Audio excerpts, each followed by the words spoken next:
Sure. Well, when Luis first came back from Iraq, wins a Purple Heart, does 2 tours in Iraq, he was really messed up.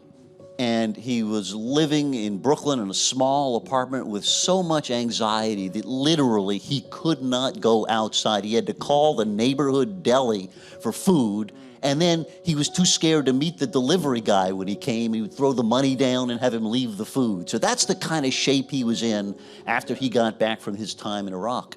And he was going nowhere. He was drinking too much. And through a veteran service organization, he was matched with Tuesday, a beautifully trained golden retriever service dog who had been through 2 years of painstaking training through an organization called ECAD. And Tuesday started out being trained in prison. Prisoners worked with him. And then he went with a family who made him comfortable, going out in the streets and local malls and getting used to kids and adults. And by the time Luis got him, he was just an amazing dog. And he really got Luis out of his shell, helped him calm his anxiety. And he had this amazing talent that he would know when Luis was about to have a meltdown or flip out about something. He would kind of come over and with his hot breath and his gooey eyes, somehow or another, he was just able to get Luis to mellow out and get a grip again. Yeah. The idea was that Luis, with the help of Tuesday, had been out wandering around the world on this mission, really, right? It wasn't a military mission anymore, but it was a mission that was just as important and that he and Tuesday took just as seriously. So I thought there was a great book in just describing the world through the eyes of this man and this dog and the people they met, the work they did, and frankly, highlight 2 things.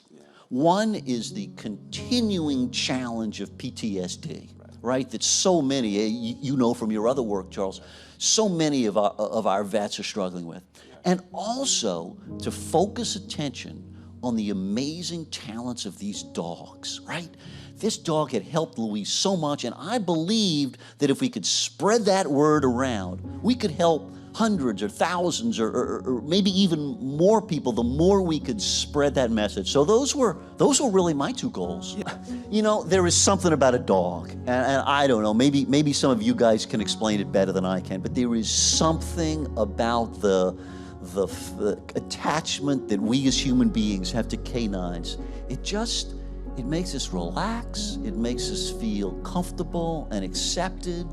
It brings down barriers. You can meet the tensest and most wired up person, and you put them with a dog, and all of a sudden they're going goo goo gaga, which is about the relationship between human beings and dogs. And it goes way back into early history. Dogs have been part of our lives really almost as long as we've been here, and they have done all kind of stuff for us over the years. I came to believe that there's so much more that we're really not doing. For instance, service dogs are now working with kids with autism, with older folks in nursing homes, with people with all kinds of disabilities. We always knew about seeing eye dogs, right? But it turns out these animals, if we can just figure out what to do with them, can do amazing stuff that we can't seem to do for each other. And that opened my eyes a lot. Dogs have different kinds of memories than humans do. That Tuesday noticed that Luis wasn't there, but that, dogs just don't think in the past in the same way that human beings do. I remember asking Luis, what's Tuesday's favorite place to go? And he said, well, that's easy. I said, what do you mean? He said, the place we're going next. Dogs look to the present and to the future, but not so much to the past, which in a funny way may be a blessing here. Yeah, absolutely. Because he's not really... Tuesday tucks me in. In the morning, every morning, my friend Louis wakes up to this.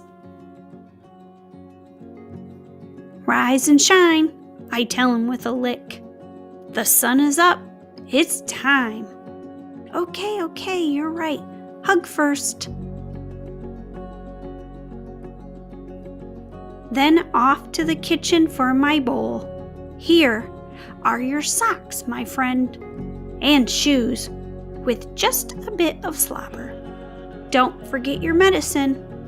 Good boy, Tuesday, Louis laughs. Good boy. And now he takes me everywhere. To breakfast, for coffee, to school, in cabs. Yes, even there. I told you, Louis takes me everywhere. Every week, we visit the Veterans Hospital. Seeing his doctors helps Louis, but sharing me with other veterans helps him too. He feels like he's giving back. Veterans are my pack, he tells me. He means they are his family. The hospital is stressful, so afterward, we reward ourselves with a trip to the park. When my vest is off, I can be a normal dog. I run, I chase. I meet friends, both furry and less furry. While we wait, I stand guard. The subway train gets crowded, very crowded. Louis doesn't like crowds, so he hugs me while we ride.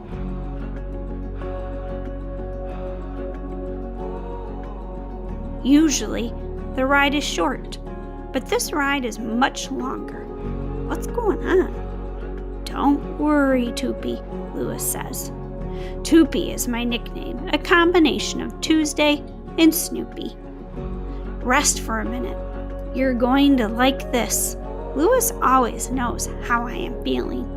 He takes care of me, just like I take care of him. Finally, we're here. Come, Tuesday, come. Where are we? Where?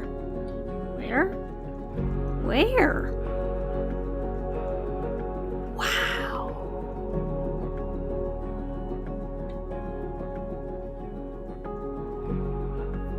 Now this is a park.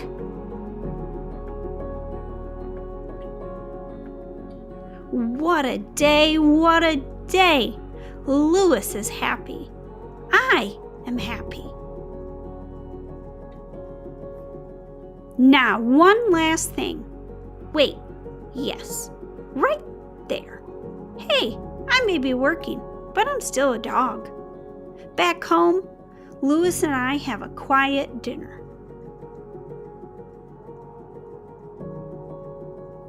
We watch our favorite videos. Dogs, of course.